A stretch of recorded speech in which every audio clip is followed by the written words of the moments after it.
Good. Okay. Hopefully you can hear us, guys. Apparently we're using the hands up system on here. It's a list I've got in front of me. I haven't got any hands up at the moment. I'm not quite sure who's here from Sky Sports News, but I guess they're wanting to go first. If so, if you could unmute and ask the question, if everyone else could use the hands up facility, and we'll come to you. In fact, we'll go to Nick Callows from Haters first, given that Nick's hands up and no one else's is. So Nick, if you want to kick us off. Hands up, everyone.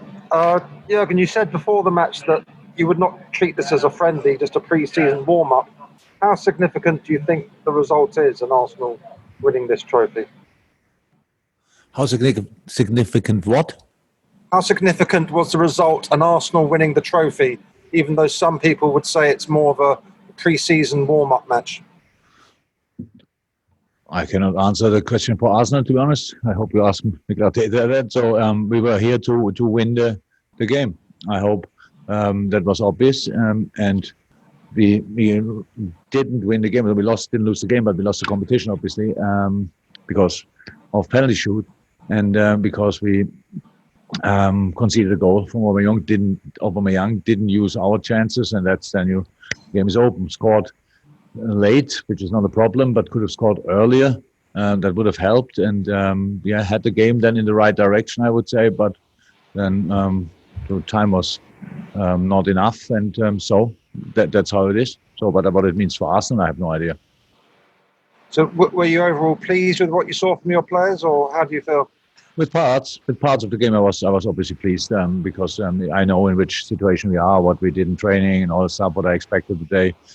From a physical point of view, from a tactical point of view, and for the game we had to play today here against a defensive block with a 5-4-1, you need to have 100% fresh legs. Your decision making needs to be on top, and so we were not the freshest legs, but it was fresher than 3-4 days ago.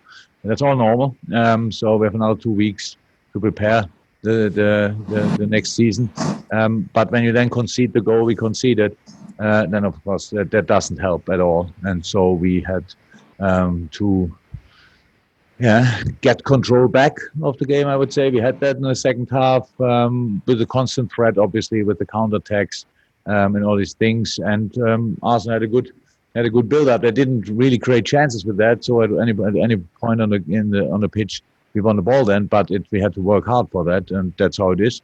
And then, but we had our 2-3 big moments, which we didn't finish off. That decides games. We know that. And so that's the reason for the result. Cheers. Thanks for your time. Thank you, Nick. Thank you. Anyone else for the question? A short press conference if people haven't got anything to ask. Thank you. Okay. Oh, there we go. Paul Joyce. Paul. Yeah, again, could I ask you about the 5 substitutes rule that's going to be debated next week? Are you in favour of that? Yes. I know the discussion will then go again. It's an advantage for the bigger clubs. Look, I don't discuss it from that point of view. I don't want to have an advantage in the competition or whatever. It's about, it will be we have 38 Premier League games in a 4 week shorter season. That says it all. And all the other competitions will be pretty much the same as far as I know. And that means just that these things would help. But I can imagine that that other teams see it differently. So, but it's never because having an advantage. I saw it last year as well when we played the last 9 games of the season. And I thought, oh, good, City brings 5 players, not bad. Yeah. But it's all about how can we get through this season, and not who gets a little advantage here, a little advantage there. It's really how can we get through the season. I think for getting in a good way through the season, for the sake of the football players and the performance levels, I think it would make sense. But I don't make the decision. Okay, we've got Don King followed by John Cross and Matt Dunn. So Don King first, possible.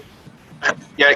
Again, just wanted to talk to you about Taki and the goal that he scored. There can be players can have sort of turning points and lift off from big moments like that. How sort of big a day do you think that is for him? It was big for him and big for us because it was the only thing what he lacked. And now, since he's with us, that he didn't score a goal. He had situations, it was close in plenty of moments. That helps, of course. But the shape he's in is obviously good. I think that could everybody see when he came on. But then the goal is more or less the logical step after performing on level he performs now since especially in the preseason. So I'm very pleased for him. Yeah, was very important for us to stay in the game and for him just to make this first important step. Thank you, John Cross, and then we'll finish with Matt Dunn if there's no further ones. John. Hi Jurgen, thanks for doing this. I just filling on from Milamino. I mean, sometimes it takes a while, doesn't it, for a player to become adjusted to English football. There's so much talk about kind of the clamour for signings, but can he come in and really be like that new signing and maybe make the bigger impact now that he's sort of acclimatised to English football and indeed Liverpool, your team? Yes, he can have an impact. That's why we signed him. That's easy as that. I don't want to put now after one or two really good performances in the preseason, massive pressure on his shoulder. There's absolutely no need for. We have a good football team. It's difficult to come in that team anyway. But he is a player which is really useful for us. Let me say it like this. It was not only the goal today. He's in between. He's in small spaces. Really good. His first touch is exceptional.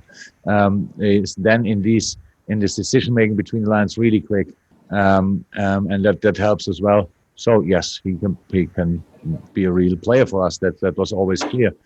He came in the most difficult period of all our lives, I would say. He had to adapt to different things. Being alone in England in the lockdown and all that stuff. That's all not something. It's all nice.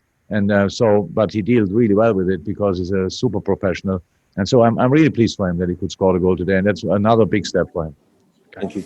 Thank you, John. And I think Matt Dunn will be our last question, unless there's anyone else who intimates before we finish. Matt, over to you.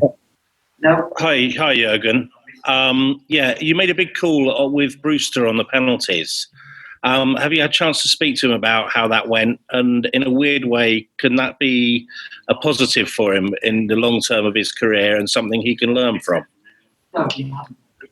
We constantly have to learn and to prove then again that we can deal with defeats. We lost today as a team, the competition, and Rhian is a part of that. So if he would have scored with a penalty and somebody else would have missed it, that would have been the same feeling pretty much. I get it.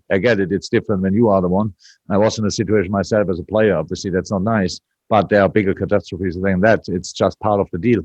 I think with his technique, finishing technique. I don't think ever in his life there will be a goalie in touch with the ball around a penalty, but missing it like this is possible because he takes full risk. I didn't see him ever finish missing a penalty since we worked together. Today it happened. That can happen. That's how it is. And dealing with defeats is in football a very, very important lesson always.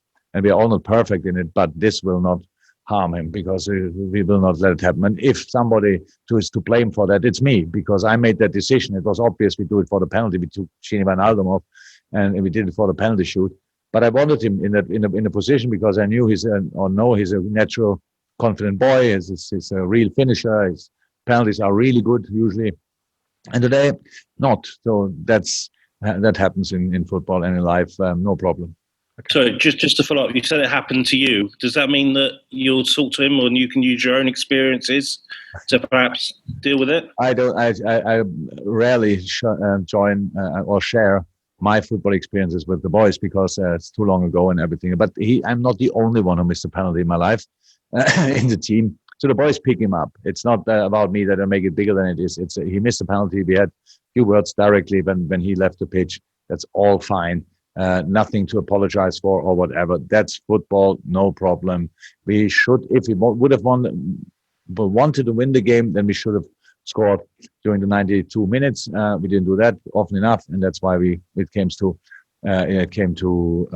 penalty shoot, and it's a lottery. We know that. It's not about who's the best, who is that. It's just you have to score, and we did that 4 times really well. And this penalty was not the worst I ever saw. It was just a little bit too high.